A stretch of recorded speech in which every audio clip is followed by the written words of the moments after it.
Hello and welcome back. This is going to be lesson 4.4, which will be the fourth part of lesson 4, writing system of equations. During this lesson, we're going to use this little formula right here, which basically stands the first thing that appears in the problem or the first variable is going to be right here. And then you're going to have the equal sign. Then you're going to have the multiplier, something that multiplies the second variable or the second thing that appears in the problem.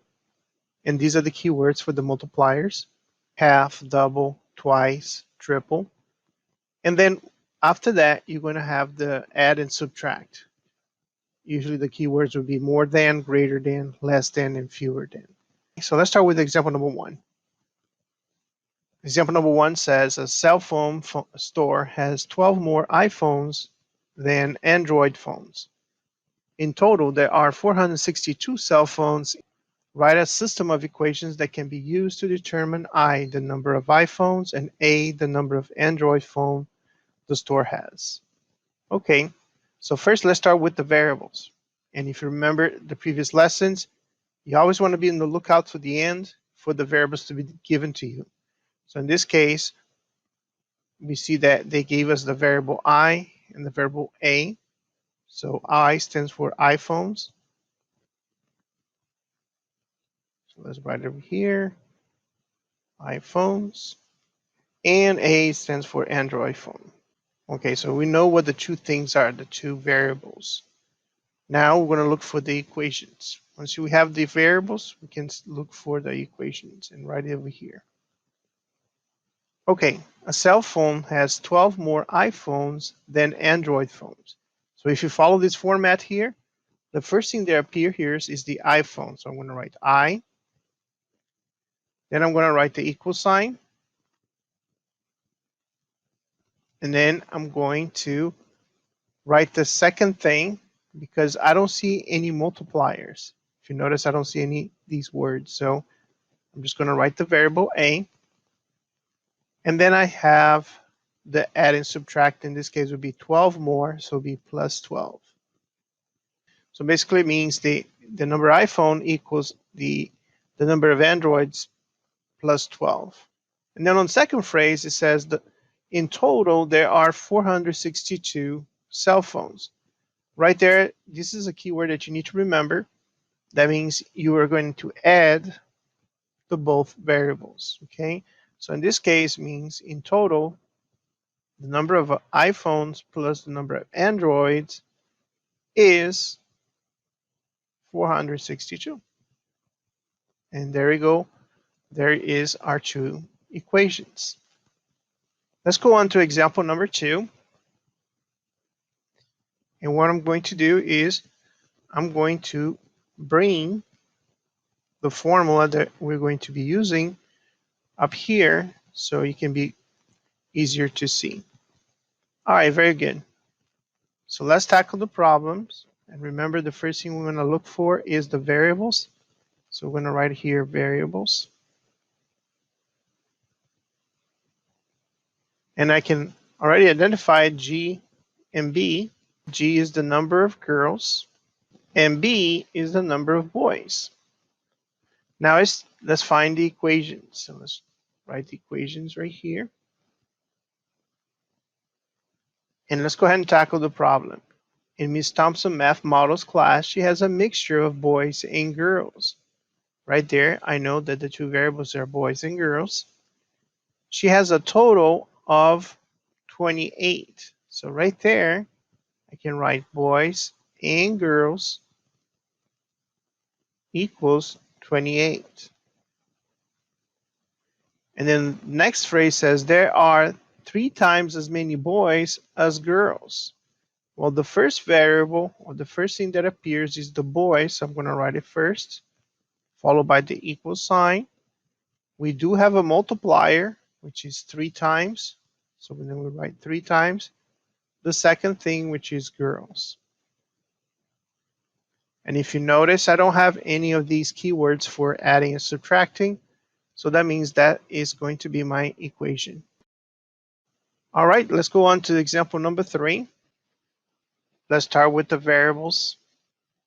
So let's write variables here. And I see that I have D, and Q, and D stands for the number of dimes, and Q stands for the number of quarters. And now we're going to write the equations.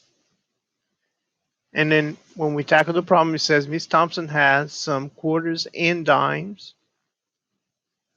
She has a total of $3.10. So right there, we can write quarters plus dimes equals $3.10. Now, please remember that if it's quarters, we want to put the amount that a quarter is worth. So this would be 25 cents. And the amount of a dime is 10 cents. So dollar plus dollar amount equals dollar. Now the following sentence says the number of dimes is 4 more than twice the number of quarters. So what's the first thing that appears is dimes. So we're going to write dimes is. Then the next thing is the multiplier. So the multiplier here will be twice, followed by the second thing, which will be quarters. And then we're going to do the add and subtract, which in this case would be more than. So it would be plus, and then the number 4. So the number of dimes is 4 more than twice the number of quarters. So that's your equation. Let's go on to the next one. Here we have the next example. So let's go ahead and identify the variables. The problem is talking about L for length and W for width. So let's go ahead and write it down. This would be the length, and this would be the width. Very well. Now let's tackle the problem. It says here the perimeter of a rectangle is 260. Perimeter is the distance around a geometric figure. So in this case, I have the width, the length, the width, and the length. So if I add them all together, this would be length plus width plus length plus width. That's your perimeter. And if you combine like terms, you have 2 L's and you have 2 W's. So that's why perimeter of a rectangle is defined as 2L plus 2W. So anytime that you see the word perimeter, you want to think about 2L plus 2W. So basically here it says the perimeter of a rectangle. So then we write equations here. And we're going to write the perimeter, which is 2L plus 2W is equals 260. Then we're going to do the second equation, which says if the length is 5 less than twice its width. This is where we want to use this. So the first thing that appears is length, then equal sign. And then what is the second thing? Second thing is width. So we write width. And there is a multiplier, which is twice. Because remember, the multiplier is the number that's going to go before the second thing. So in this case, it would be 2. So twice the width. Less would be minus. And then we have 5. And there we go. There's the 2 equations that we have. So this concludes this lesson today. We learned about this new formula that you can use whenever you see these types of problems, which has more than, less than, greater than, fewer than, etc. So I hope this video was helpful. Thank you very much for your time and have a great day. Bye-bye.